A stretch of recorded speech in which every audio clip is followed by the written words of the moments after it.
Members of the Aerostar Owners Association, and thank you guys so much for coming out today.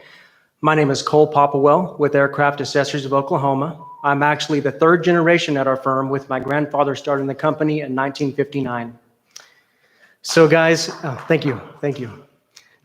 So guys, it doesn't get any better than this. You guys get to stay at one of the nicest casino resorts in Oklahoma, right next to R.L. Jones Airport.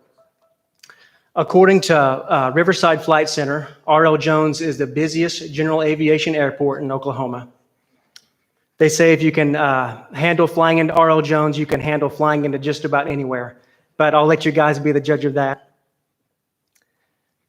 So I'd like to thank Ken Bacon as well. You guys are spoiled this week with all kinds of great seminars and venues. He did a really good job putting this on. I appreciate that. Now that you guys have made it here to Tulsa, your aircraft can sit at R.L. Jones and rest and look pretty. I got to tell you guys, you have one of the most beautiful general aviation aircraft out there. I just wonder how many times when you guys have a family member or friend that knows nothing about general aviation, get your aircraft confused with a private jet, because it is that beautiful. So if I may, let me tell you a little bit about our company. Aircraft Accessories of Oklahoma provides sales, service, and overhaul for aircraft components for many pilots and companies worldwide. I believe the Aerostar Owners Association is a unique niche market that we want to keep going. I know it's becoming increasingly difficult to find good service for parts and good service in general aviation, but we're committed to keeping that going. Our technicians that I brought here today have most likely personally serviced many of the parts running your aircraft. So more about us. Well, we're a small, locally owned family business. We are a no-frills older shop. We have a limited sales staff, so our technicians can focus more on overhauls and troubleshooting. I believe that employee satisfaction creates customer satisfaction, and that's why we have a very low turnover at our facility, and our customers are very happy. It's in our company motto, creating goodwill by doing good work, since 1959. I know the worst day for a pilot is when you step outside, ready to go, you go to your aircraft, and something just isn't working right. I know it's frustrating when you need to get back into the air. I know some of the larger companies that are stocking distributors for aviation components don't always have what you need in stock. But I work with those large companies such as Aircraft Spruce to make sure we have a good stock readily available at all times for you guys.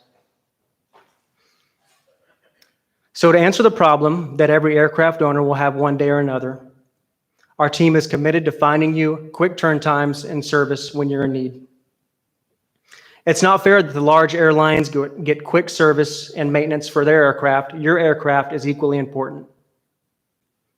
I know even the best machinery will sometimes have faults, but you guys deserve safety and reliability in each flight. Your hobby or important mission should not go unexplored. Your pastime should be kept alive so that it can be passed down to future generations, just like it was to me. Each day, I look for more ways to expand our product lines and capabilities. We normally stock items those larger aircraft parts distributors do not have, because we love helping you, the aircraft owners. We guarantee your customer service experience will go unmatched at our facility. When you send a unit for overhaul, I can guarantee you that only one technician will look at your unit. We have no confusion. The same technician that tears down your unit will put it back together and know exactly what was wrong with it.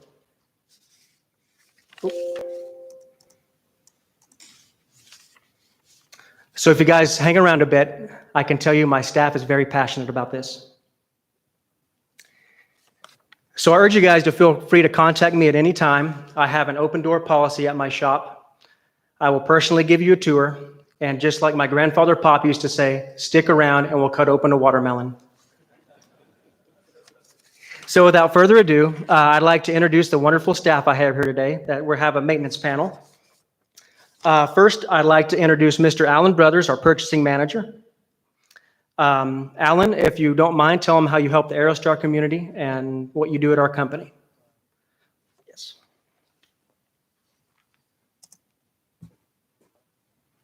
As Cole said, I'm Alan Brothers. I've been with Aircraft Accessories about 21 years now. Answered an ad in the paper, if that tells you how long it's been. But Cole's dad hired me on, and it was one of those situations where I was looking for something to keep me going till I found the job that I was looking for, and I'm still there and not looking anymore. So that tells you a whole lot about the Popwell family and Aircraft Accessories in general.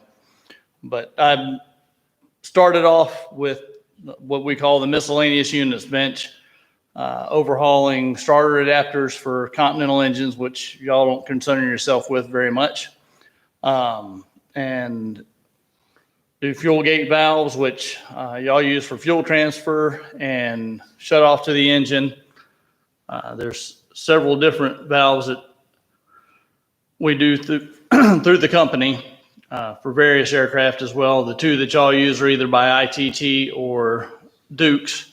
The valves that we do are the ITT valves, and Ken tells me that y'all do have a source to get the Dukes units repaired at another facility. If you have a problem with the Dukes fuel gate valve, get with Ken and he'll get you pointed in the right direction. But the trim tab actuators, two different manufacturers of those. The Calco units are still overhaulable. Parts are a little more difficult to get and expensive. But we do stock an alternative that's made by Aerospace Controls out of Wichita. It's same form, fit, and function, and Aerostar recognizes it under the same part number. We do try to keep those in as factory remands to exchange as needed. All right. Thank you, Alan. All right, next I have Charles Kingsley, A&P mechanic and prop shop technician. Charles, you mind coming up?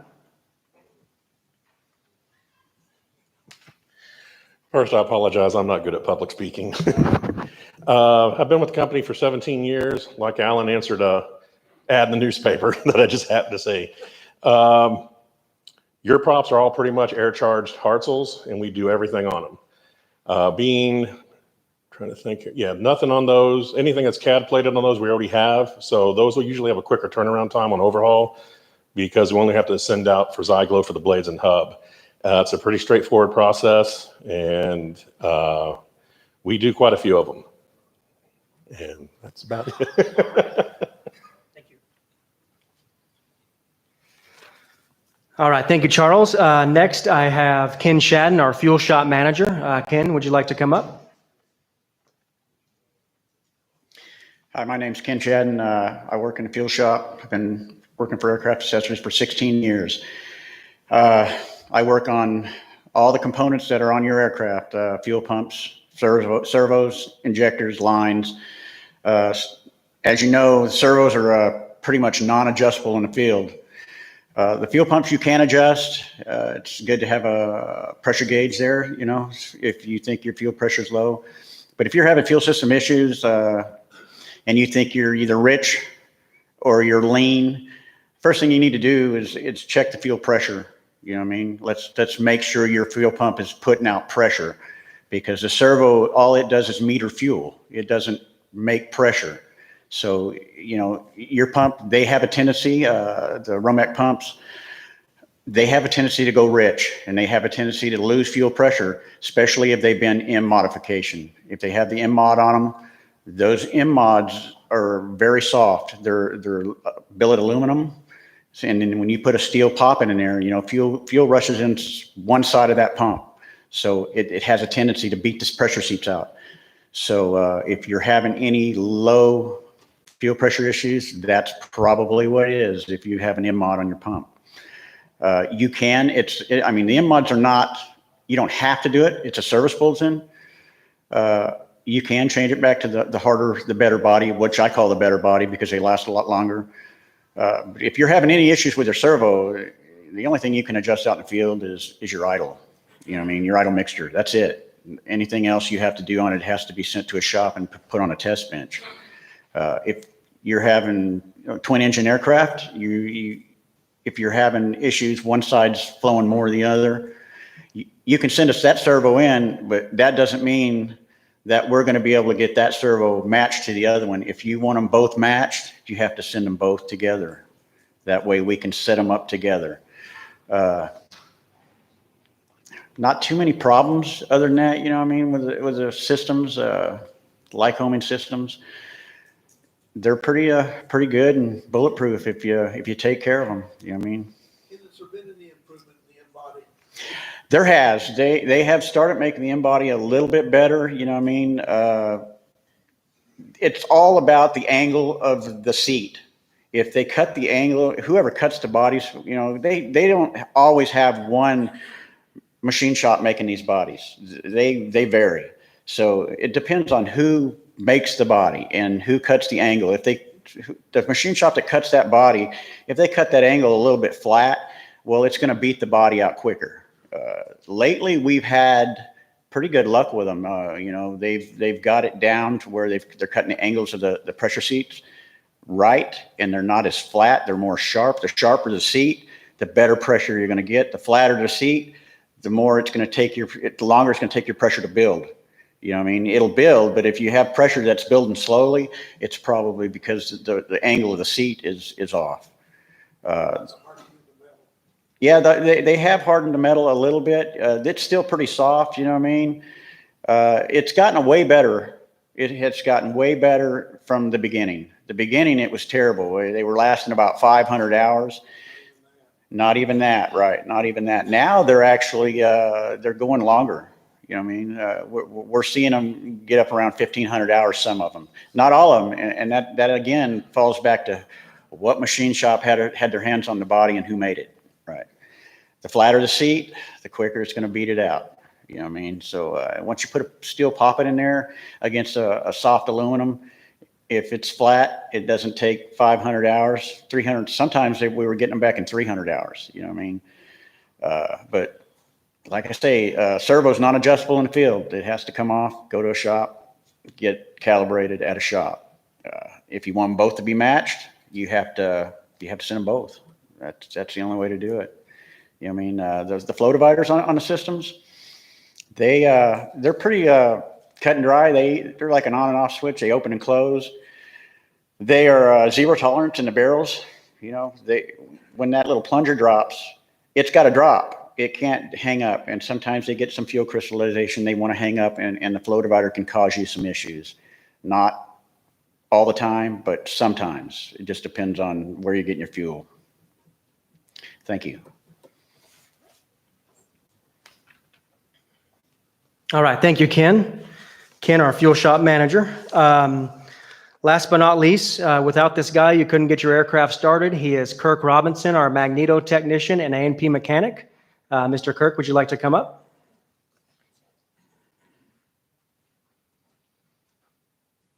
Hi, everyone. I am Kirk Robinson. And like a lot of you, I was one of those kids that grew up knowing he wanted to do something in aviation, thought I was going to be a pilot, became a private pilot, thought I was going to fly military, had to wear glasses. But I've been working with Magnetos for the past 16 years, been the last 8 years at Aircraft Accessories. And the mags that we do, that you all will use, will be mainly the 1200 series Bendix, the 20 and 200 series on some of the 540 engines. I don't know what model engines you all have in the different airplanes, but they're all Lycoming. But yeah, you know, you have the A model, B model, C model. I did do a quick run through on the application charts, and I could see 20 series of them, 200 series, 1200 series. Seemed like the 1200 series was the most common. Did see some slick applications on there. But any of those models, we service, do repairs, your 500 hours, your overhauls. The one thing that the 540 engine does have that the others don't worry about is the, and I'm sure you're all aware of it, the AD on your impulse couplings. That there is a harmonic in that engine that causes an accelerated wear on the impulse coupling to the Magnetos. But we can do the inspections on those. And I know when we get to our question and answers, you'll probably have some questions on Magnetos. So when we get to that point, anything that you want to ask, be happy to explain whatever you want. So, yes, sir. What is an impulse coupler? Okay, on a magneto, basically it's a generator.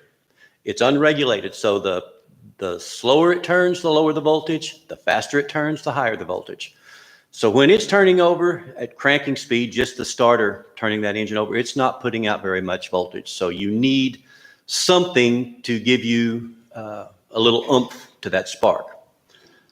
There's two ways of doing that. One is a starter vibrator. We may discuss that later, but the impulse coupling is one of the oldest technologies. Basically, you've got two stop pins. You've got the impulse coupling, which is a shell and a cam in the center that has flyweights on it, and then a spring between those two. The flyweights on there normally will catch those stop pins as the engine's rotating, and it will wind up so that the drive on the engine part is turning, but the rotor is not turning until this thing winds whatever the retard. And the reason we want to retard, well, I'll get into that.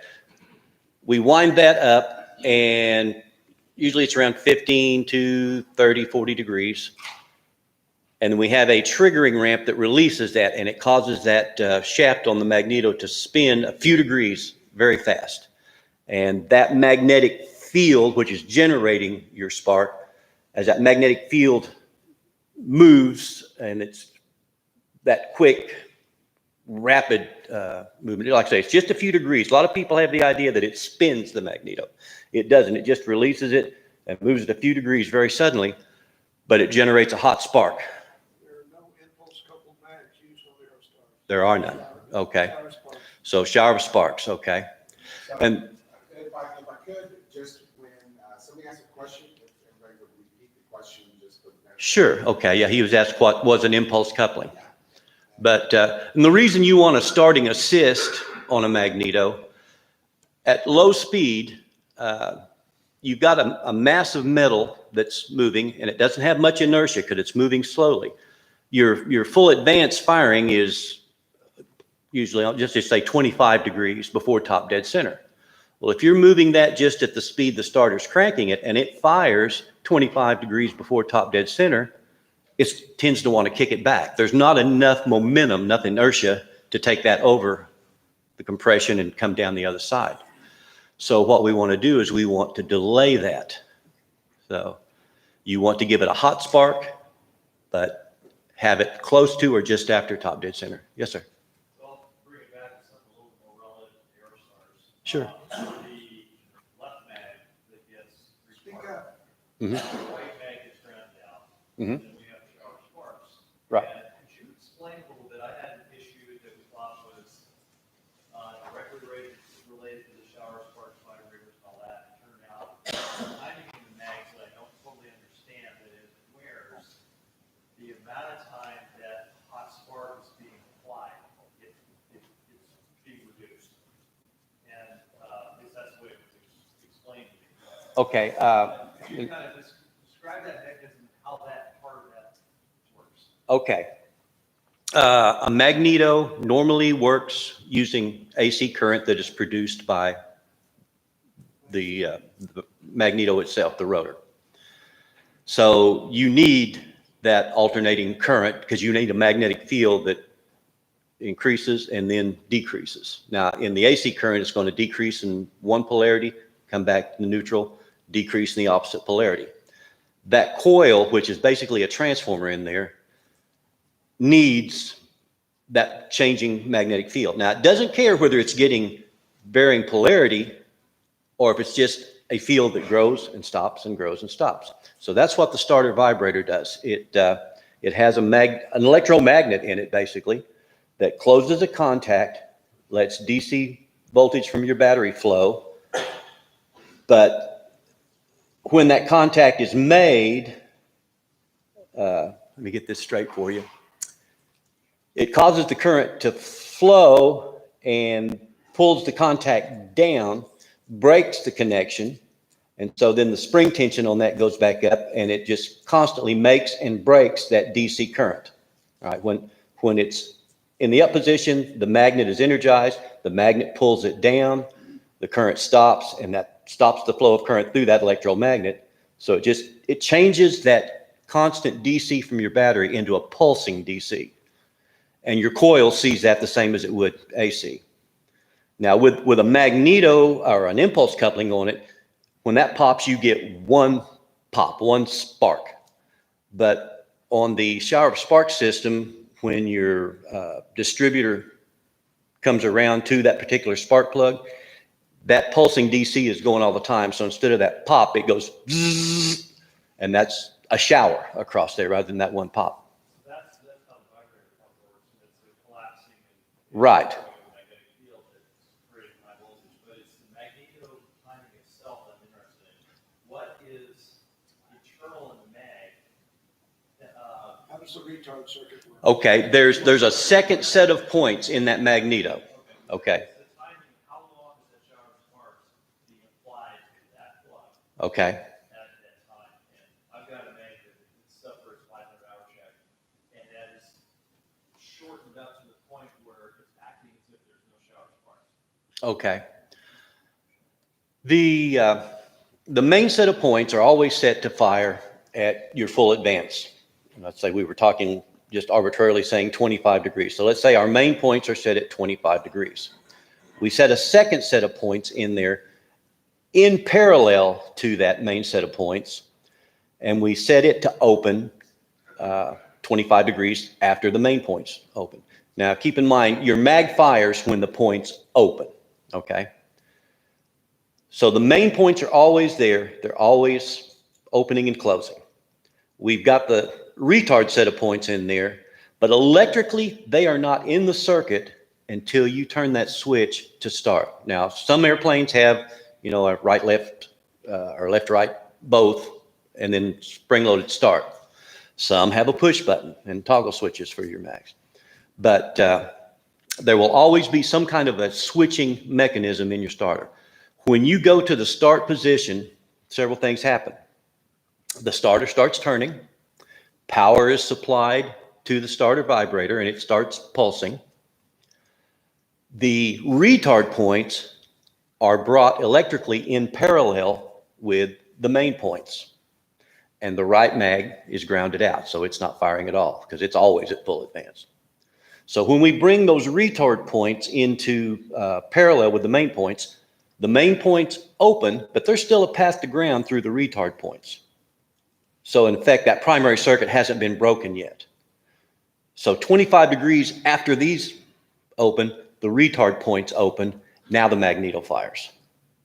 When you release that switch, you unground the right mag, you take the retard points electrically out of the circuit, that's all wired through the switching, and the starter quits cranking because the engine's caught and turning over now. That's what it's supposed to work. That's with what, sir? So I guess my question is the failure mode. So how would the time in which, so it's that, I guess it's the retard, the time in which the shower sparks actually being applied to the system is shortened? It can be by the points themselves coming out of adjustment wearing. It can be the points in the starter vibrator itself wearing. So there's a lot of places like that where a little bit of wear can add up. I was just trying to understand the mag itself. We determined the vibrators were fine, swapping. Right. And there was something about the timing, it was supposed to be about 10 degrees of rotation, that the shower sparks was being applied, that had gotten shortened up to about 3 degrees, and that would take care of that. Right. Think about it, the starter points, the retarded points, where Yeah. they're gonna open sooner. Okay. So now they're opening before it's at top dead center. That's where your problem. Right. It was just interesting. Hopefully that was not a question And that brings me to a point that I didn't cover. We overhaul and service the starter vibrators. So, That's 242. pardon me? Usually that's 232. Oh, okay. That's 17647, that's 242. What Alan said, Okay, well, the 242, the 24 is the voltage. that's right. The 2 tells me it's for a 1200 series mag. Yeah. Yes, sir. I don't know if you have much experience with the electronic ignition systems that are available nowadays, but I was just curious what your impression as a shop was of the relative longevity of the electronic ones versus the mechanical ones. Are they better or are they different? I think that's where we're going. I mean, I haven't seen that many of them yet. I know they're out there. I know we've got some certificated ones out there now. Haven't had them in the field long enough and for them to come in to know even what we're going to be required to do to service them. Now the mechanical mags that we've had for years and years, I mean, that technology goes back to the turn of the century. And it's a good, proven, reliable deal, but it will be, brushed aside eventually by the electronic stuff. The problem is how long it takes to certificate something, and the volume of what you sell. I mean, it's not like producing millions of cars and not a lot of money put into the research on it like there is in aircraft. So that's what's delaying everything. But we're headed that direction. Yeah, I may be out of a job in a few years. Yeah. Yeah. But the one mag that we did have, that was everybody saw was, remember the slick laser? And it was a combination electronic and had a mechanical backup in it. And that was going to be the great thing. That was back in the 90s that came out. And now you can't get one serviced. So we do have one on the table. Oh, yes, sir. You send your mag in for overhaul. Mm-hmm. Should you send both of them, and what else should you send? Should you send other sparks, should you send a mag switch, send my actuator? Definitely send the mag. Now we can put everything on the test stand. We can test the mag. We can use our harness. We can use our starter vibrator, and we can tell you if the problem's with the mag. Now, if we find nothing wrong with the mag, yeah, then you'd want to maybe send us your starter vibrator. But you can send it at the same time, absolutely. What else do you need to do that? A lot of it depends on what your problem is. The things on our ignition system we're going to deal with is the, okay. If you just want to send it in for overhaul, send your mag in. Just the mag, that's all we need. No, and if it's been, where you'll find a problem mostly with the starter vibrator, you'll see it in hard starting. So if you've got a hard starting engine, yeah, you might want to send the starter vibrator in. But if it's been starting fine, but it's just timed out, you need it, an inspection or an overhaul done on it, yeah, we just need the Magneto. And a lot of places don't, they'll tell you take your gears and stuff off of it. I'd say send me your mag with your gear on it, because I see a lot of damage where a customer tries to take the gear off and doesn't have the proper tools and can damage the threads on the end of that shaft. Yeah. Yes, sir. Difference between a 500-hour inspection and an overhaul. 500-hour inspection is mainly the top end of it. We're looking at the block. We're looking at the distributor gear. We're changing out the points and the capacitor. Now, some manuals don't require changing out the points and capacitor. They'll say inspect it, and but we don't do that. I mean, it's just more trouble than it's worth to send something out there back in the field that may develop a problem pretty quick. So we always, on a 500-hour, replace the capacitor and the points. On the Bendix, it says to inspect we're looking at the top end of it, to inspect the bearing on the top end. I think it's kind of foolish to inspect the top bearing and not look at the bottom, because all we're doing extra to pull that rotor out of there is replacing the seal on the bottom, the seal and the slinger. So at our shop, we always pull the rotor out, look at both bearings, go ahead and clean them up, re-grease them, and then put them back together. But the difference between that, overhaul is a complete teardown. You'll have new bearings and races. It'll be stripped down to the bare metal. We'll be checking it for any cracks in the housings. Because we stripped it down to the bare metal, it'll have a fresh paint job. It will look as new as we can make a used mag look. But I had a customer complain one time that we sent him an overhaul, and he said, "I wanted an overhaul. Why did you send me a new one?" And I thought, I felt good about that. Yeah. Yeah. Yes, sir.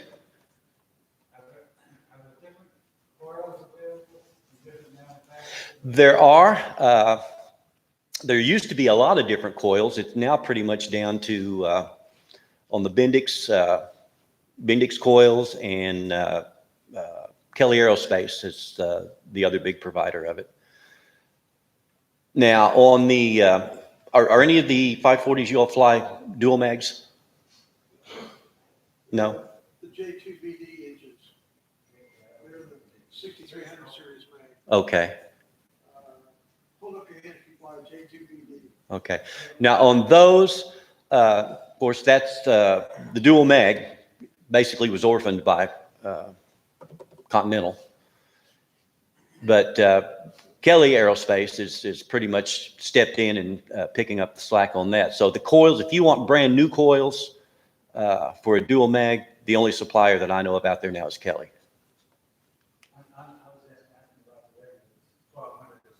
The 1200 series, yeah, there are different manufacturers out there, and but the two main again are Bendix and Kelly. There used to be Tempest, but a lot of the smaller companies that used to do this have all been bought up, and right now it's pretty much Kelly and Bendix. I set my mag up with, so it was $500. Uh-huh. And they came back, and as soon as they started getting hot, just various cylinders would drop out, come back in and drop out. Mm-hmm. And I don't know what he did. They were fine, Right. I don't know if he changed it. I sent it back, and I think he eventually changed the oil. A couple of us gone, Well, the biggest problem that I have overhauling and using the new Kelly coils, which Kelly's gotten better, I will give them credit for that, but I had a few years ago a lot of trouble with brand new Kelly coils, and I would talk to the distributors when they'd come by and say, you know, you got any problem with it? I'd put a new coil in. 500 hours later, that mag would come back for inspection, and the coil would be leaking. It would be leaking on the seam where that plastic cover is molded on it. It would be leaking up on the top of that seam.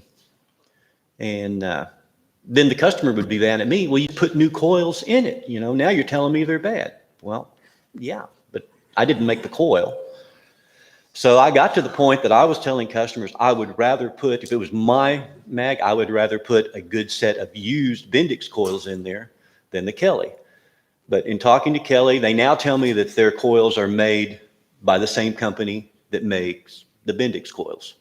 And I've noted that they used to. But in the dual mags, that's the only option you've got for a new coil. Is that one of the symptoms of the car going bad? You know, like that. If you just turn out, one cylinder would go cold and then it would come back and the other one would go cold. That if you've got missing like that, I mean, that's a symptom of your ignition is going to go to ground. That's what it's designed to do. That high voltage is going to try to go to ground somewhere. We want it to go to ground across that gap at the spark plug, but it's going to try to go to ground wherever it can find the easiest path. So it can be internally in the coil. If there's, like I was talking about, a crack in the insulating case on it, it can be through that crack to the housing of the mag. So it can be anywhere, but usually when you've got coil problems, you see it when the coil gets hot. A coil can run just fine, you know, when you first start the engine and you're idling, but get it running and get it hot, then you'll start to see problems. That's usually an internal short where that is happening. Yeah. Yes, sir. You said before, Mm-hmm. $500 is obvious, but like, when would you need to do an overhaul as opposed to $500? What would consist of your condition? Well, a mag, usually they will advertise it and tell you in the manual that it should be always replaced whenever the engine is overhauled. Okay, so if your engine has a 2,000-hour overhaul, yeah, you should go ahead and overhaul the mags at that point. Now, depending on which mag you're looking at, whether it's a Bendix or a Slick, in their manuals they will tell you, an hour time in service to do that. Usually it's 500 hours. They will, or an overhaul at your 2,000 hour. That's assuming that you give that mag service through that time. People will say, well, this is supposed to go 2,000 hours and it went 800 hours. Now I need an overhaul. But I try to remind them, when you have an engine, it doesn't go 2,000 hours trouble-free without doing anything to it. There is service done to that engine to get it to the overhaul point. Same with the Magneto. If you do the routine service on it, your chances of it lasting that long are good. If you let it go until it just quits functioning, then you're probably going to have a more serious problem. And mags are so reliable that most people just let them go until something does fail. So you're going to end up spending probably the same amount of money if you let it go until you've got a problem, and then the fix is expensive, and you think, well, I don't want to spend money every 500 hours. It costs money to have that inspected.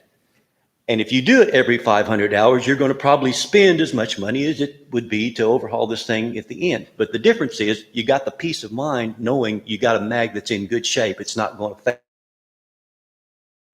Where you stay while it's being overhauled. But anyway, there are hour to get. Yeah, you never know where it's going to put you down. Yeah, and how long you're going to be there waiting for it to get back to you. But in answer to your question, in the manuals, there are hour time frames to do these inspections. For overhauls, there are also calendar times recommended, whether it has any time on it flying or not. So, and I should have brought the manual with me and I could have read it to you, but it's 4 years or 8 years. And it depends on how it's stored. You can put one on the shelf and it's never been installed on an airplane. And after a certain calendar period, that needs to be overhauled to be, within the FARs. And when we get into the FARs, whether you're flying commercially or whether you're flying Part 91, we've got, little different choices there. So, sure. Assuming the normal $500 parts for the 12 series, flat rate. You say, do we flat rate it? Oh, he said, assuming you said a 500-hour inspection? What do we flat rate? A price you're talking about? We have an average price. In other words, the normal things that we would include in a 500-hour, yeah, we have, we can give that a price there, a baseline. But until I actually have your mag and open it up and see what's going on inside it, I don't know if we're going to get away with that baseline or if we're going to need something else done to it. So I have a lot of people send in a mag for I get a lot of 500-hour inspections, and I open them up and I think, whoa, this thing hasn't been opened up. I look at the date codes on things. I pulled one out just yesterday, and it was the capacitor on it was dated 1985. So, and it tested good, but still, do you want to keep flying on a 40-year-old set of points and capacitor? Yeah. But we get back to a lot of people, if it ain't broke, don't fix it. But, that's not a good philosophy. Yes, sir. So if you do a mag check and you have an excessive drop, Okay. 400 RPM, what would that indicate? It could indicate a problem in the mag. It could indicate a problem in your spark plug. It could indicate a leaking harness. So Well, if we've got wear in the points and things in the, yeah, could miss time. Now, timing will shift over time because you've got wear on the points, and just basic wear on there will cause things to drift slightly. So I'm sure you've taken it in for an inspection or an annual, and they bump the, the timing a little bit on the mag. Well, the mag didn't move usually. It's something that wore inside there. And usually the lifters on the points are plastic. Now on a slick, it's plastic against plastic. The cam that works that is plastic. On a Bendix, it's plastic against steel. And as long as that steel is nice and smooth, it's not going to have a lot of wear. But you let an airplane sit and let corrosion start, that's going to start wearing that little plastic nylon lifter. So, and the worst thing that I see when something comes in is an airplane that's been sitting, 20 years. Somebody buys it and they've gotten a good deal. And now they start sending parts in, like Magnetos, and they're all rusted up. So I can fix them, but it's going to be expensive. Sometimes it's cheaper just to buy a factory reman than to have us do the overhaul. Yes, sir. Depends on the mag, but baseline, what we do is we do have for the different models, we have our exchange price, which when we get cores in, it's going to be on a 20 series, it's going to be around $1,100. It depends on whether it's impulsed or non-impulsed. Impulsed a little more expensive. How much is a new mag? A new mag, Alan could tell you that because, I think they're around $1,600 plus a port charge for a new one. yeah. We recommend if it's beyond the price of a normal overhaul, a lot of times it's cheaper to, like he said, get the factory reman unit. It saves you time and money in the long run. Now, when a customer calls me, what I will tell them is that here, for your particular model, I can go look up in our computer system and I can say, here is our exchange price. Usually I can overhaul your mag cheaper than that unless I get in there and find there's a lot of problems in it. You're looking at a spread like $4,500. Yeah. Yeah. So, but what I do for our customers is I will tear it down. I will look and see what goes in there. I'll make a parts list of what we need to put in there. We'll price it out. And if it's more expensive than our exchange price, I'll call them, let them know you're going to be better off to do it. Exactly. Yeah. It's, people want you to pin it down. And until I see your mag, it's hard to do. So the only certainty you have is what it costs. Yeah. I'll give you a ceiling on this at what our exchange price would be. Now, if you want your mag that you sent into us back, I can fix it, but it may run higher than what our exchange would be. It may run higher than what a factory reman would be. So, yes, sir. What is your part availability? In other words, trying to overhaul mag, are you having problems receiving parts for the pending series mags at this time? Absolutely. We're just like everybody else. I repeat that. Okay, he asked what our parts availability and our lead time on things. Used to be a year and a half ago, if you call, I could tell you 3 to 5 days. Now I'm telling people at least a week, sometimes 2 weeks, depending on what it is. We just tried to order some points the other day and were told it was going to be, a 40-day lead time? 40-day lead time. So we're having to order bigger volumes to make sure we don't get caught up, but we're still getting caught short occasionally. Are you having any problems with points failing? Because I've heard people out in the field that have put in what they're calling points that have been made other than an American point, that have been made basically in China. Okay. And brought over here and sold as Bendix replacement points. Well, we put the OEM parts in our mags. The only time we won't is if we get caught in a situation that, well, let's say a customer wants an aftermarket PMA part in there. This was an OEM part from Continental. Okay. What the third name- So basically a bogus part being sold under Continental's Yeah. name. Well, they said it was a, it was one of their parts and they sold it, failed within 120 hours. Yeah, no, I haven't had any trouble like that with our stuff. And like I say, we try to buy from known suppliers. This was kind of, Yeah. Yeah, if Continental is getting them from someplace else, then I have no way of knowing because I'm buying from Continental and Continental distributors. So, yes, sir. Kind of back to the, supply side of things. Go to my annual in December. Mhm. This time, I'm gonna, overhaul mags for exchange. I call you up and have you build me up a set of 4 Okay. ahead of time, so that come annual time, when I get them off, you're sending it to me and I send it to you. Right. The course. Can you do that so that I reduce the amount of time it's gonna take to get those mags? If you give us enough lead time and know that you want those, yeah, we could get something set up and ready to go for you. So if I call you next week, If you call me next week, it depends on what I've got in. It's what I tell customers right now. It's not that it takes any longer to do your mag. It's that business volume, and a lot of people I talk to, everybody's just amazed by how much general aviation maintenance stuff has increased. You'd think with the pandemic and everything, it would have slumped, but we've gotten busier. Even our slow season, we didn't get slow this year. We stayed busy. So it's, when somebody sends something in, how fast can you do this? I can do your mag in a day, no problem.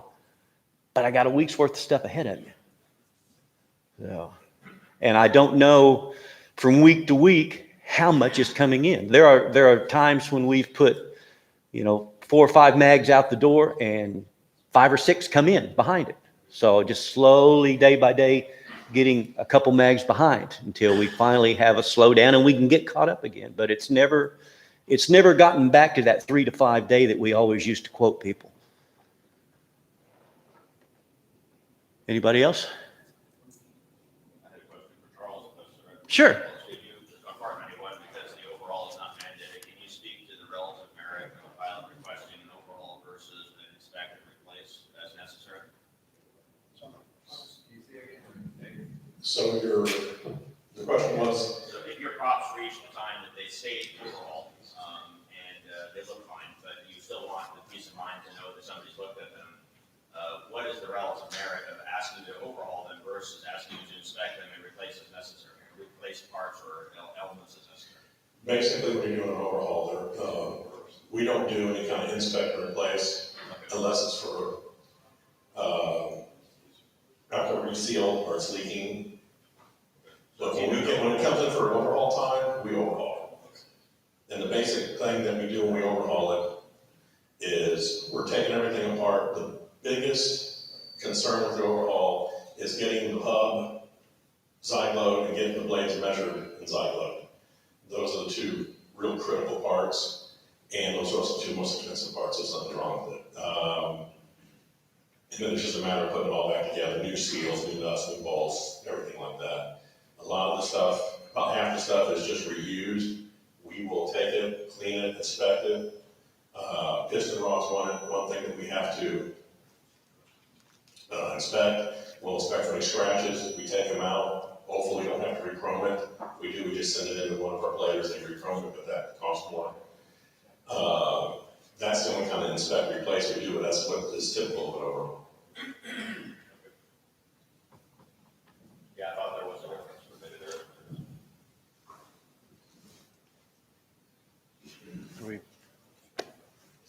there No other questions? All right, guys, does that do it on questions today?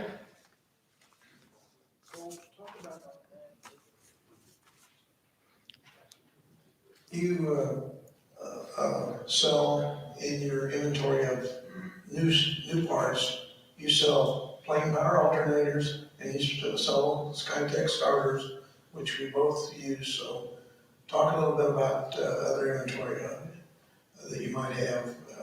Do you have stock on the precision fuel pumps or anything like that as well, new pumps? Yes, I'll start with precision. Ken asked if our different product lines and capabilities we might have. Had a new avenue open up with Precision and Marvel. I've been talking with the Tempest guys a lot more. They've opened up our product line for the Tempest and Marvel Shebler and precision products, so I can get those at good prices. As far as the Plain Power, SkyTech, Hartzell owns all the rights to those. We do keep a good stock, good amount in our inventory. So sometimes Spruce might not always have them. Hartzell might not always have them in stock, but I guarantee you that most likely we will. Any other questions? I know Ken asked more about our product lines. Guys, we do everything, alternators, prop governors, fuel systems. You've had my wonderful general aviation aircraft. We even do turboprop governors, turboprops, a lot of ag air stuff for the agricultural industry. Full range fuel shop or accessory shop. Any other questions? Yes, sir. Just reiterate what everybody was saying, how much lead time, this, that, the other, and all that stuff. We all know you can't nail it down on the telephone call. The guys over there at your place, they know me. When I call up, I just say, sending it in for eval and advise. Love, Don. And that's all it takes. I always get a text, and I always get a call, personal, hey, Don, this is it, or a little bit of their advice or whatever. It's over and done with, and I can move on. Right. Thank you. Yes, we take pride in that. We always want to evaluate your unit. As he said, sometimes I know the lead times are getting crazy, the parts availability, but we always try to help you as much as we can. Try to find you the best prices, best lead times. We do have AOG service available. Might cost a little extra, but we try to fit that in. So we appreciate that. Thank you. Right. And anything else, guys? All right. Well, guys, thank you for the great questions today. I can tell you guys really love those Aerostars. You gave my techs up here a run for their money for sure. If you had a question, didn't get it answered. Someone had a third question. I was just going to compliment you and your team. I'm very impressed with the longevity of your team and your commitment to excellence and taking care of your Thank you. Thank you. I appreciate that. Thank you. Yeah, as you can see, many of our staff has been here 10 plus years. Phil Trout, our fuel shop manager, he's not here, but our prop shop manager, excuse me, Phil Trout, our prop shop manager, he was the last person my grandfather hired before he passed, and he's been with us for 40 years. And my dad and I always say we are not responsible for Phil. He can't be fired because that's our grandpa's responsibility. He's a legacy for sure. Danny's been there 30 years. David Dutton, I'm sure many of you have talked to David Dutton in our sales office, 30 plus years. Great team at Aircraft Accessories. Guys, I just want to say we love keeping your aircraft flying. Our company stood the test of time since 1959. Not many other shops can say that. I believe your aircraft should never be a low priority. That's why our team takes such good care of every component that comes into our shop. When you're looking for a good service for overhaul and repair, please give us a call. My name is Cole Popplewell, Aircraft Accessories of Oklahoma. Thank you so much for having me.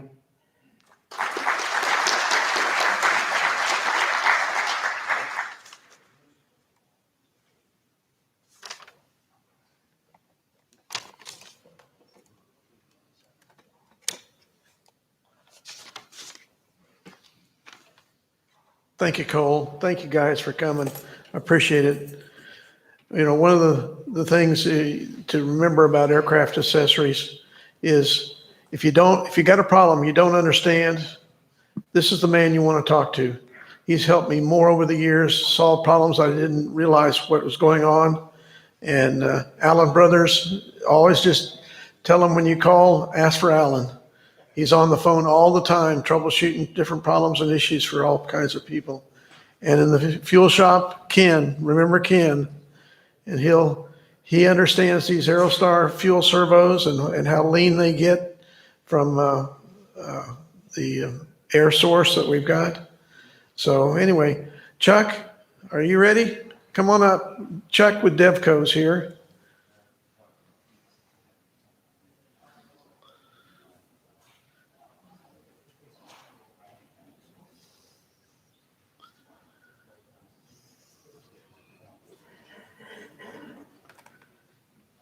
And how are you? Good.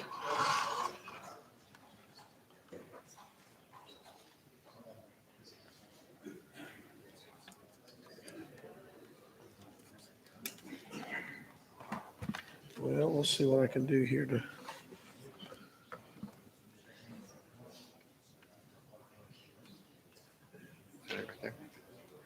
Yeah.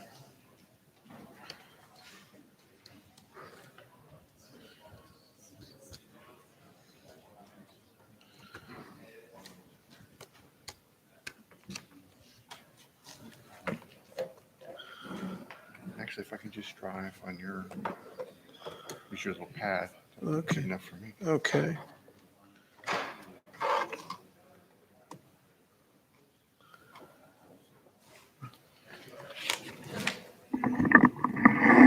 Yeah, there you go.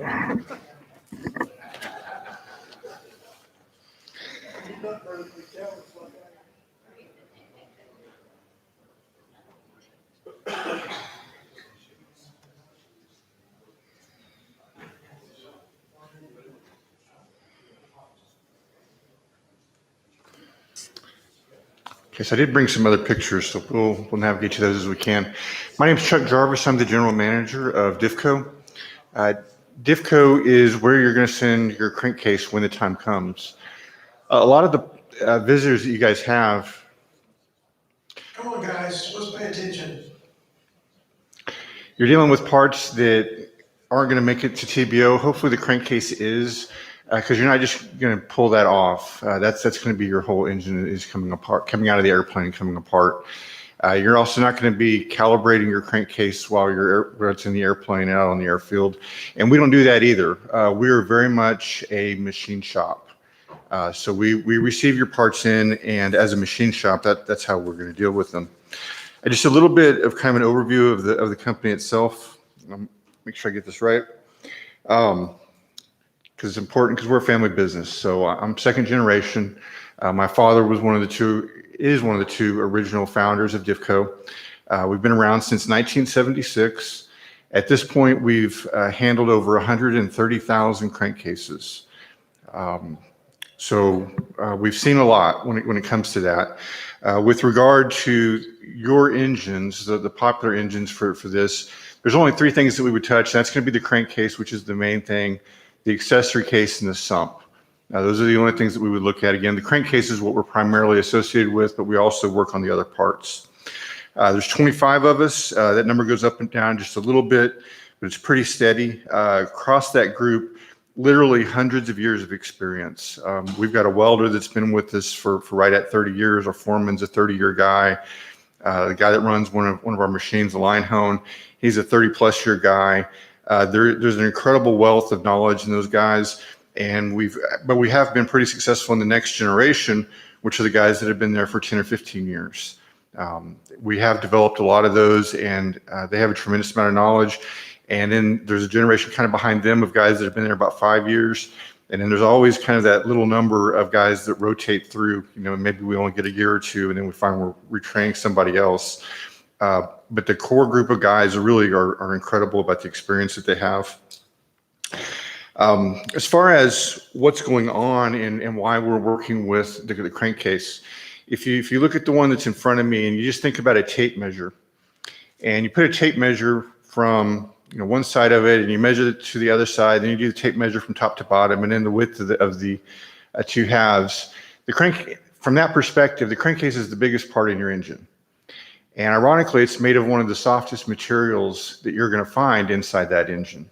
It's not made of steel. It's not made of iron. It's a 355 aluminum casting. And when your engine is running, it is flexing. And over the course of time, that when you have something that's made of aluminum and it's flexing, there will be movement, and slowly but surely there'll be the formation of cracks.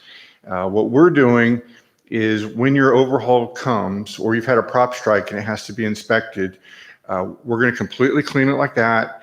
We're going to go over it and we're going to find what damage is there. And we're going to fix that damage if at all possible. That's what the 130,000 number is looking at. And then you're going to get it back from us. Just a few other things. The process when you interact with us, typically we don't get to interact with the pilots very often. There are a few pilots that do their own, but most pilots are going to go out and they're going to find an engine builder. And just kind of as a recommendation, a lot of people know someone that has built an engine 20 years ago. And maybe they build an engine every 5 years, and there are some very good people that's how they operate. Every 5 years they've built an engine and they turn out a good product. But those knowing that that's a good person to build your engine is a little bit harder than finding someone who builds an engine a week for the last 20 years. So when you're looking at who's going to build your engine, there are well-qualified people that don't build them very often. That they definitely exist, and I've met them, and just an incredible knowledge and a great attention to detail, and they've invested in keeping their manuals current, and they've done all the kind of work that they need to do rather than trying to remember what they did a number of years ago. But you do have to be just a little bit more careful to make sure that you got one of the good ones. If you go to a shop that is building them every day, every week, you know their manuals are going to be current. You know their equipment's going to be calibrated. It's something you want to think about. Again, it's not that the infrequent people can't do it right. It's harder to know if they're going to do it right than if you go to an engine shop that builds them on a regular basis. With regard to what we do when the crankcase comes in, I mentioned that we clean it, so all your paint's going to be gone, and we do an NDT check of that. So it's a product called Zyglow. We dip it in the Zyglow, we rinse it off, and there's this idea that the Zyglow will go into a crack, but when you rinse it off, because it's oil, it will stay in the crack. And then we take a black light and we go over the top of the crankcase and look in every nook and cranny.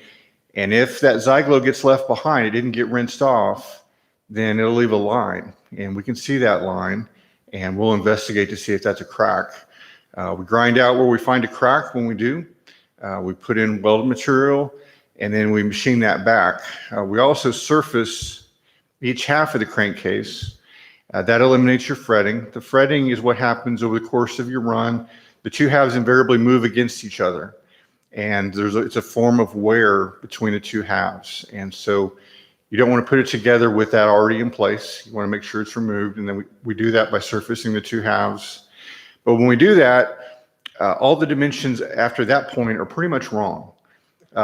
Your main is too small, your cam bore is too small, the trigonometry on the back of the case for the gearing, all of that is off. And so if you come and visit us, you're going to see Bridgeport machine after Bridgeport machine. Each one of them is set up to do a different task to bring each one of those dimensions back online. And we just bought a brand new one. I think we're now up to 27 Bridgeport knee mills, and they all have their own little job. A couple of them, their job is to do whatever is odd. So we're constantly moving them around, but the rest of the machines are pretty well dedicated to one particular task, so we can get those crankcases right back where we want them to be. As far as the accessory case and the sumps go, when you take off your accessory case, if you take off the oil pump cover and you pull out the oil pump gears, you can look at the accessory case, and if you can see if your oil pump gears have been cutting into the accessory case. They'll leave round striations, kind of cuts in the accessory case. So you know that they've wallered out a little bit. That means you're going to want to send it in, because you're not going to want to build a new engine and have that already in place. You're going to want to send that out. We bush those holes, we plane it so it's literally almost a mirror finish. If you hold it up to the light, you see a little bit of a rainbow kind of in how that metal is cut. So you know it's going to be good. With regard to the sump, the main thing that we're usually dealing with are making sure that the tubes are properly installed and they're tight. We do an NDT inspection of it. We do occasionally find cracks. If it's a small crack, we can do magnesium welding. But if we find a large crack, if there's been some kind of damage event, we're not going to do much magnesium welding. We're pretty quickly going to pull the plug on it. But we will do some magnesium welding, including there's some turbo mounts that are on the sump that can break, and we can reconstruct some of that. But again, if there's a crack in the middle of the cover plate, when you try to weld magnesium, the crack just chases. It just runs right along the plate. So we're not going to get into that. We're going to let you find a replacement part. I wanted to show a little bit about these different generations of crankcases. So the manufacturers, like Homing, they're smart people, and they've had a lot of crankcases roll through their environment, and they have seen their fair share of things.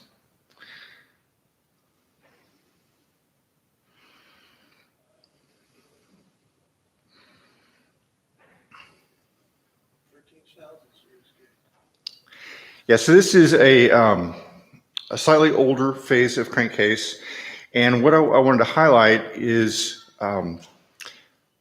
when you're running the 350 horsepower versions of it, that's a lot of pressure that's going on. It's a lot of twisting and moving around of the crankcase, and what Lycoming found is that these crankcases don't necessarily hold up very well.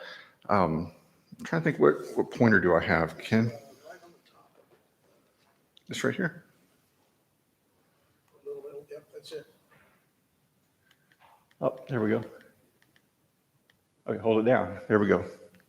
For the next people, hold the button down and that will keep the laser going. There's a little area right here and you can kind of see a little bit of an indentation in the crankcase. And if you look over here, there's a connecting rib right there that is not very wide. Well, what happens is those are the areas that tend to crack. And Lycoming, they knew that and they saw that. And so they came along and they modified that part to look like this.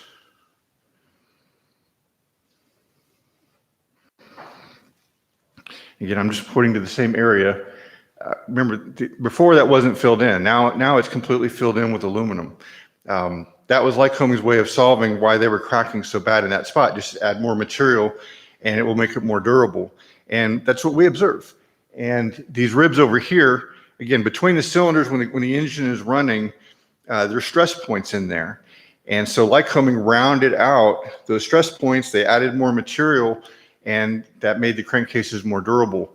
So one of the things that we observe is that with this community, particularly those that are running the 350 horsepower engines, we're encouraging you guys to use the later castings rather than the earlier castings, because there just is a difference. And you're going to notice, come out and do your 100-hour inspection and find you have a crack in your crankcase. Because again, it's not something that you're going to fix in the field. It's not something that we can send in, to somebody that can turn it in 3 or 5 days. You're going to be down for a significant amount of time.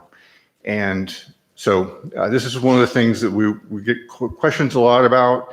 And the term is phase. So if you find yourself talking to us or you're talking really to your engine builder, because that's the person who would be managing that, he may ask about upgrading your phase of your crankcase. And terms, 1, 2, 3, 4, 5, 6, what we're looking at behind me would be either a phase 3 or a 4.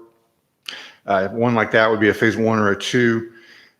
That's the word that may come up. And again, it's not really on you to know that and on you to make those kinds of determinations, but a good engine builder is going to be thinking about that. And so if you go all the way through your process and no one ever talks about, what's the phase of the crankcase, or is this a good crankcase model for that amount of horsepower, that should be part of the conversation. Again, not something that you should have to memorize. If you make a good choice in your engine, who's going to build your engine, that's going to go well. Show them where you can find the part number of that case. So I'm going to not say part number. I'm going to say casting number. And the casting number is what we use to describe what phase it is. In this case, it's right there. So it's we would call this an 11E 20,030.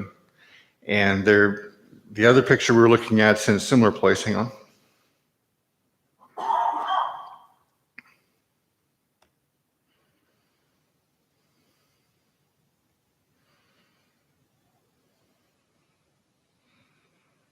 It's about as close as I can come in.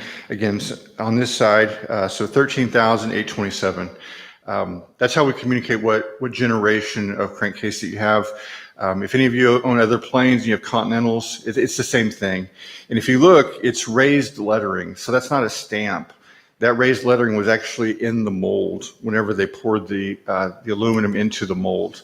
So you know that it's been there from the beginning of when that crankcase was made because it's part of the original mold. But they do change the number as they change the molds, in theory at least. And but we're alert to that, and we see that, and we're careful with that. Also, just because we're looking at halves, you never mix match a half. So the two crankcases are committed to one another, and they don't get mixed matched. I wanted to show a particular failure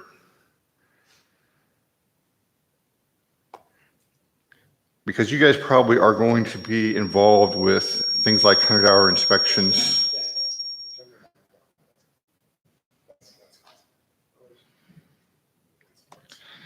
So I know I'm really zoomed in here, but I'm hoping that we can see a little bit of the crack itself and not just the red marker.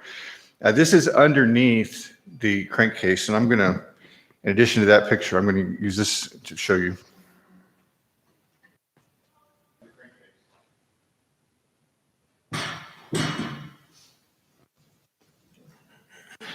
The reason we like to highlight this is this crack happens. It's a very real crack, and you see how long that's run. That's run from the corner stud of the crankcase underneath the cylinder base all the way over to where the through bolt is. The next step is it detaches, and it takes the cylinder with it, and it lands in a field, and so do you. This is a really insidious crack because if you think about when your engine is assembled, how do you see that? It's underneath the forwardmost cylinder. It can happen on either side. So you've got a cylinder, and then above the cylinder, you've got your lifter assembly, and you can't look down from the top of the engine and see that at all. You have to look up underneath it. So 100-hour intervals when inspections are going on, this is one to go ahead and take a little bit of extra time and look for. We see it on a very regular basis. Other than crankcases that have gotten there were just too many hours, and eventually they had to be rejected because they just had too many previous repairs on them. This is one of the main killers that we see for all the Lycomings, and it's a difficult crack to spot. This one progressed, right up to the point where it was going to have a failure. Plenty of times we catch that crack when it's only half an inch long, and we fix it, and it's no problem. Once we fix it, there shouldn't be another problem. It should be good for the life of the part. But if it is missed, it will grow. And over the course of time, it's not like we have documentation that says how long it takes for a crack to propagate that long. We don't have those numbers. We just know that it happens because we see it. So when you're doing your inspections, try to find a way to look up underneath the crankcase and look where those go. Just because this is a particularly insidious crack that begins to form. And that applies not just to the 540s. That picture is actually off of a 360. And it's not an old picture. That's a Friday afternoon, taking some pictures around the shop. And it's just a real common thing that we see. And right up to the point of failure for that particular case. Yes, sir. What evidence would I be looking for? Because the case itself is painted. So would you see some paint flaking? Would you see some oil residue? What would be the immediate concern there to watch for? Yes, all those things. Some of these studs are basically plugged off from the inside, so you might not get oil seepage. But this one was getting oil seepage that was coming through. And again, if we catch it when it hasn't before it's propagated very far, it's a very repairable thing, and we see them on a pretty regular basis. But one that began to grow, say that this got all the way to see the two studs at the top of the image. Say that it had gotten that far, that is going to be a very visible crack. As long as you physically position yourself where you're looking at that area of the crankcase. Again, either side, so it's not left or right. Either side, forwardmost cylinder for the Lycoming crankcases. Yes, sir. Sorry. Will the paint possibly generate that? You're talking about a leakage, but if you got a paint surface which is adhering extremely well to the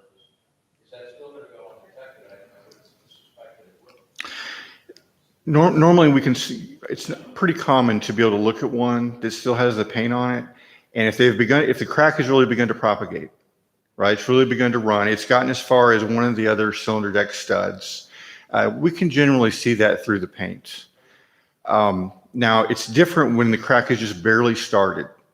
And oftentimes we'll get a little bit of feedback. If someone is paying real close attention, they'll question, hey, you documented you repaired a crack that I didn't know I had. That's because we caught it very early. And the only way to catch those is when we've done this. But for them to get to this point, and really the guy that took it out of the box, I try to train him that if he finds a really bad crack, don't clean the crankcase because we don't need to clean it. So it's a slight frustration for me that he didn't do that this time.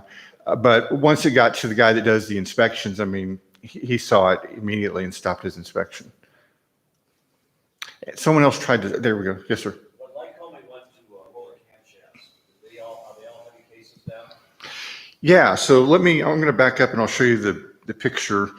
Again, Lycoming, they're clever people. They know what they're doing and they gave some thought. They actually changed all their crankcases well ahead of coming out with those roller tappets. And what they did is that's the boss around where the tappet is. And that is significantly larger. The OD of that is significantly larger than the old style crankcases. And so they knew that they were going to make that hole bigger. And ironically, they made it square. So if you have a roller tappet, it has a square hole. And the square hole is what provides the alignment for the tappet. And they built up that boss, and they've also built up that boss for models that don't currently support roller tappets, like the 235. If you look at a brand new 235, it has that big boss. So allegedly, eventually, a roller tappet's probably going to come even for that engine. But you do see it. As far as Divco's capabilities go, we can machine these into roller tappets if they're the new casting. But we really don't like to do it, and so we charge a whole lot of money to discourage people from getting that done. But we do have the capability as long as the crankcase was designed for it. We won't take a crankcase that wasn't designed for roller tappets and try to retrofit that into place.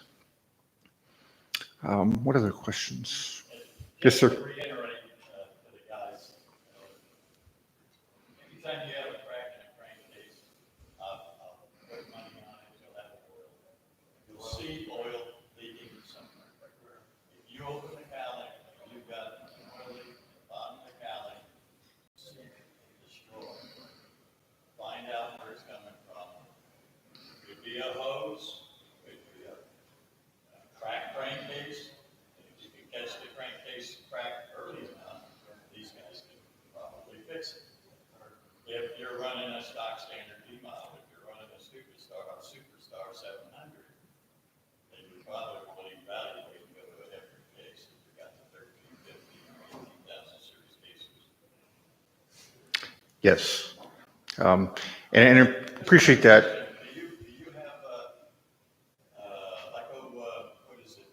Guy's got oil jets that squirt oil up at the camshaft. Do you have any kind of STC mod? We don't. We're familiar with the Nye mod. So it was a guy named Chuck Nye. He was just up the street. He passed away, and the business has gone away in the meantime. We're aware of that mod, and if it comes in with it, we can leave them in place. But we don't install them. We don't manufacture the squirting nozzles.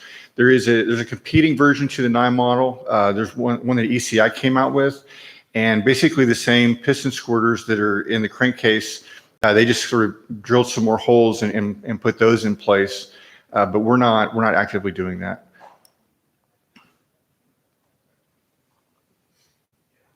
Yes, sir. Yeah, I want to just put in my 2 cents to Don's comment. I had the luxury of tracking both of my cases. They were both original 1978 equipment. They were both preceded by oil leaks. When you drive a crankcase that's about to launch piston, the way it feels is there's a resonant vibration that pulses. It will vibrate quite dramatically for maybe 5 seconds. And it will leave you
hole and you can stick it anywhere you need to, to find out if it's an oil leak.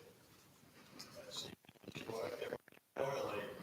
I just blew a oil cooler hose, those two hoses that run the whole length of the motor. I was on a little maintenance flight, probably 20 miles from the airport. And all of a sudden I looked over and I see the oil pressure going, whoosh, flew back, forced cage, and oil just everywhere. And that oil hose let go.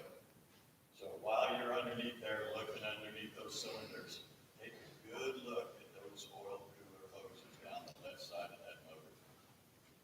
You can get those hoses over okay, close enough. And in these great experiences, I'm mentioning we're really a machine shop, so I can't tell you that how it's going to feel in the airplane if there's a crack or not a crack, or if some other part began to fail. But obviously there are telltale signs that a pilot can observe and sense, and that's going to come from the community, talking to other members within that community. For me, it's a part that we're going to fix. We're going to find what's wrong with it, and we're going to fix it if at all possible. But I can't tell you when it was in the airplane what the problem was. Now, we look at a lot of pictures of engines that are still in airplanes. And so if you did have a problem and you want us to look at it, by all means, send us a picture. And we can give pretty good guidance if something can be fixed or not. But, troubleshooting, how much vibration is the right amount of vibration, that's not us. I mean, that's something within the community, and those that have had those experiences are going to be able to help out on. Yes, sir, over here. I am not a metallurgist. You are. How do you weld that so that the strength is in also the weld material and then it holds together the casting? And Or is that pretty much the same? it's a little bit somewhere in the middle. The one that's behind me, we would not fix. We would look at that and we would say that crack is too long to be safely fixed, and we would not weld it. Now, if that crack only ran about an inch, because the length of that crack, if we were to put a string on it and then measure the string, that's somewhere between 6 and 8 inches long. But if we're only, say, an inch long, maybe 2 inches long, it's a very different crack. And we can grind out the crack in its entirety. We actually will put a welding torch on it to make sure that we got all the crack. We've seen people that have just kind of pasted over a crack, not just with JB Weld. Fortunately, a lot of that's kind of gone away. We used to see a lot of that. But even from a welding standpoint, we've seen people just take a Heliarc welding kit and weld kind of over the top of a crack, and it'll just re-crack. It won't hold. But if you completely grind it out and completely fill it up with weld material, you can get a reliable repair out of that. When you say grind it out, take the metal all the way through where it's cracked and fill it with metal. Yes, and we make sure that we get all of the crack out. And so we have a test to make sure that we did that. Because if you think you're working with a crack that's that long, it could easily be that long. And so we do a test to make sure that we're grinding it out. We've got a mechanical grinder and we're grinding out where that crack is located. Then we're testing to make sure that we got all of it. And then only once we know we got all of it, then we refill it in and then we machine it. And there's heating processes, and this is 355 aluminum. There's plenty of documentation about how to do that. That's out. That's open source. You preheat the case before you weld it? Yes. Yeah. There's a pre and post heat. The post heat is called a stress relief. Like annealing? Yeah, but maybe not quite to that point. We're not trying to change the hardness of the case, but what we do want to do is we want to equalize it. Yeah. Yeah. So stress relief. That's the term. We call it a 6. Visually, it doesn't look much different than the one that I was showing you. I'm not sure that I have the casting number memorized. It may be 20,080. But there's actually, again, I'm not going to have this break here would actually get into the oil pan.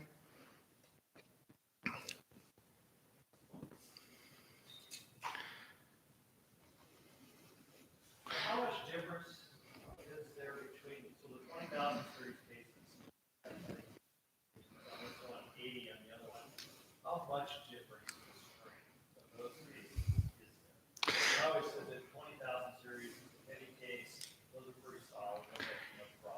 Yeah, we don't make a whole lot of differentiation between those. Once you get to this version or newer, we're kind of lumping them all in. Like for pricing purposes, we just sort of, we would lump them all together. We're not making a lot of distinctions between that versus the early cases.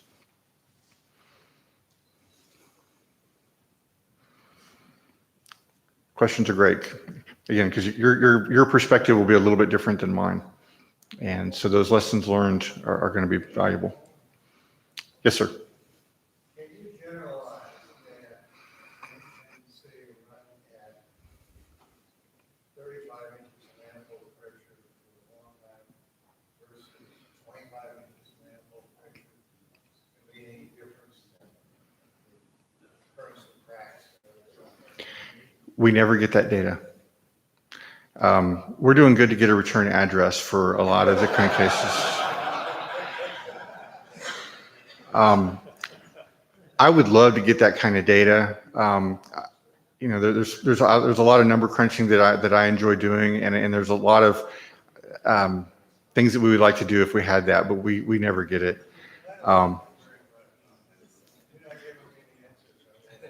Sorry. But for us, we get a box, and it's got the crankcase in the box, and again, maybe an return address. Very relevant question.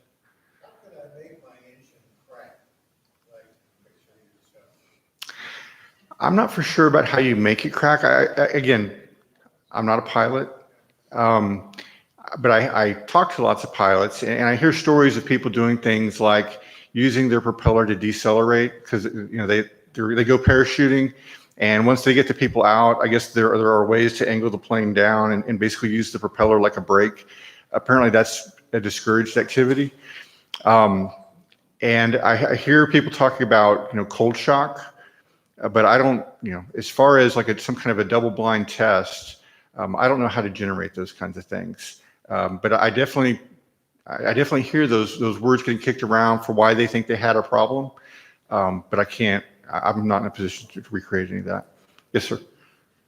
I'm seeing cracks that could have been attributed to improper torquing, the cylinder going back on, the 3 bolts for the cylinder, because the cylinder had to be replaced.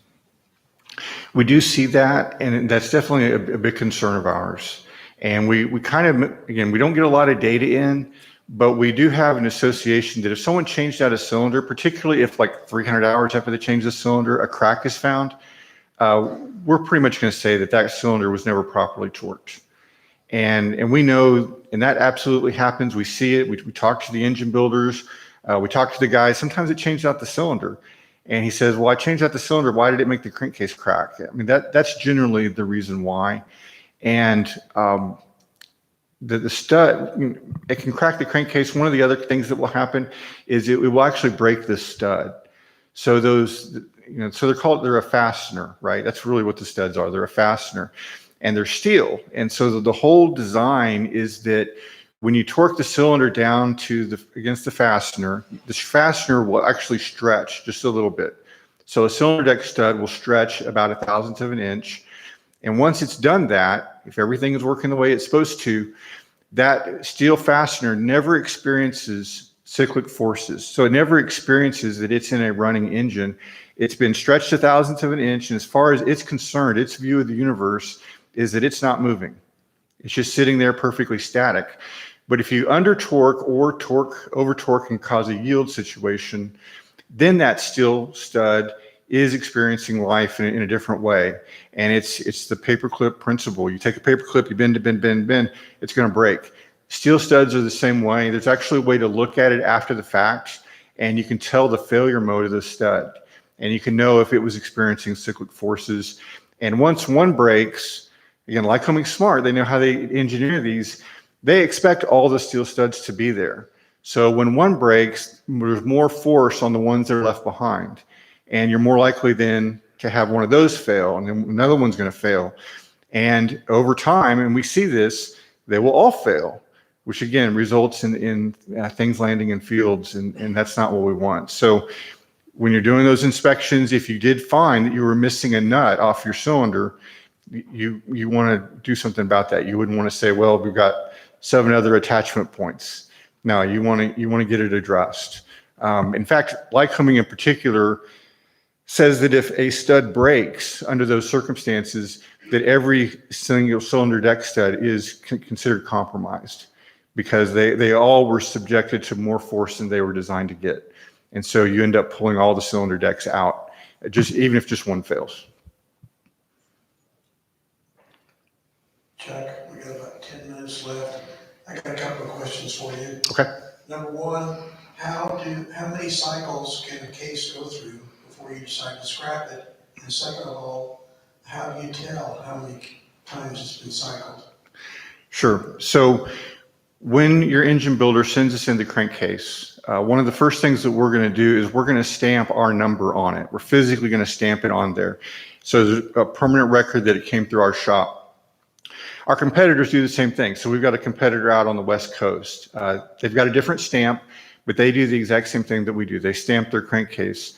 At a glance, you can look at one and know about how many times the crankcase has been overhauled or how many times it's been through the repair process. But that is more just kind of getting a general idea. What we do more specifically is we take the halves and we measure from the cylinder deck to the parting line of the crankcase. And we have a number, it's not a secret number, but we won't start a crankcase through our process if it's thinner. So the cylinder deck to the parting line of the crankcase, if it's thinner than 4.485 inches. So again, we're measuring down to thousandths of an inch. That's the norm for us in our shop. We don't want to start below that point. As long as it's thicker than that, we feel like there's enough material there that we can carry out a repair. If there's a bad crack or something, there can be other variables that would come into play. As far as how many times a crankcase can normally be repaired, so if you're out in the field looking at a crankcase, if you look at it and you see it's been repaired 3 or 4 times, probably not going to be repaired again. There's exceptions to every rule. So we do measure it. We don't just go by. I'll show everybody. And again, it depends on who did the work. They can be in a couple of different locations.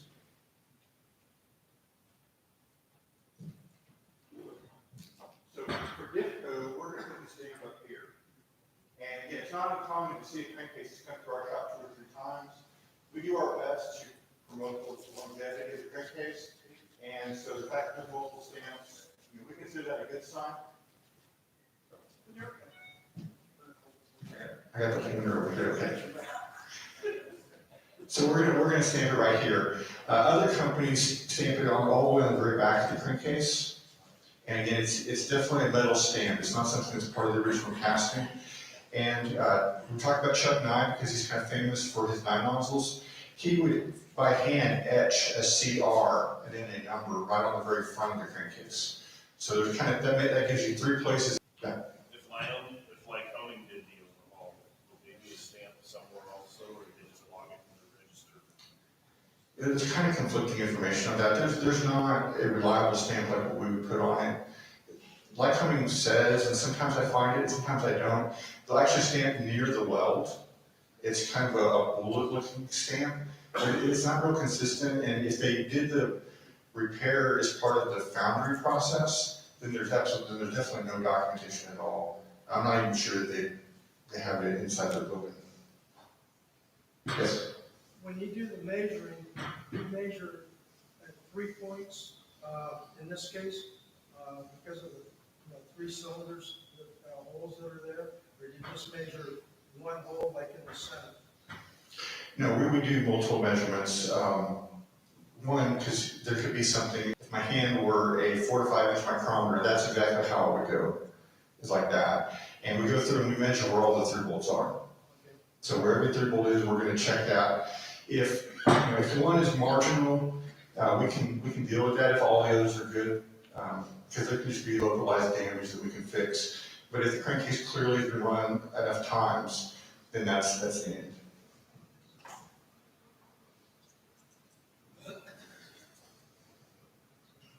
Apparently the clock is running. Got 3 minutes left. Got 3 minutes. Any further questions?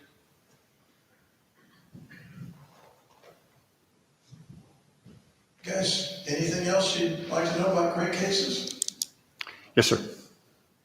So, it's not a matter of metal, it's a matter of having enough metal, enough Yeah, so this is not a life-limited part. If it were a life-limited part, it would be tracked for how many hours does it have, how many cycles. There would be a different set of calculations. And so there's not an aluminum fatigue that's setting up, it's just causing it to come apart. Physically handle one more repair. Because again, every single time we repair one, we're taking material out. And at some point, getting it back, getting the tolerances back, just becomes impractical. Chuck, for those guys that don't get to run their airplanes as often as they want, and this is a porous material, I assume water can penetrate it, and what should they do running your engine to warm it up to get it to the point where it gets the moisture out of the case? That's beyond really what we do. I don't think that aluminum will soak through the crankcase, but there can be a certain amount of humidity that does get inside, and the steel parts are what begin to rust. Every once in a while, if one has sat in a field for an extended period of time, the rusted steel will begin to react with the aluminum, and it will make it very porous, and there's really not much we can do to fix pores. You don't do a well repair on a porous material. And so we've seen crankcases have to be rejected for that, but it's really rare. The steel parts are what are more susceptible. Anybody else have a question? Okay, Chuck, thank you so much for coming. Absolutely, thank you.